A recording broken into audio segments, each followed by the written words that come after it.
नमस्कार शेतकरी मित्रांनो, हे पहा, हे आहे सुरणाचं फूल। हे 3 वर्षानंतर असं फूल लागतं बघा।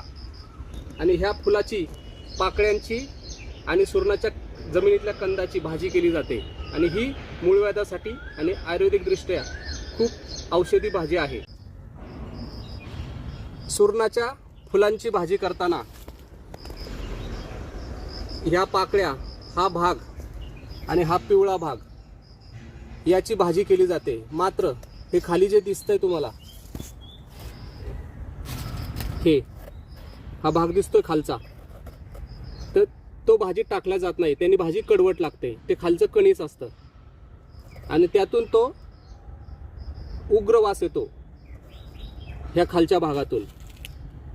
ह्या स्टेजला असतानाच हे फूल काढून या फुलांची भाजी केली जाते।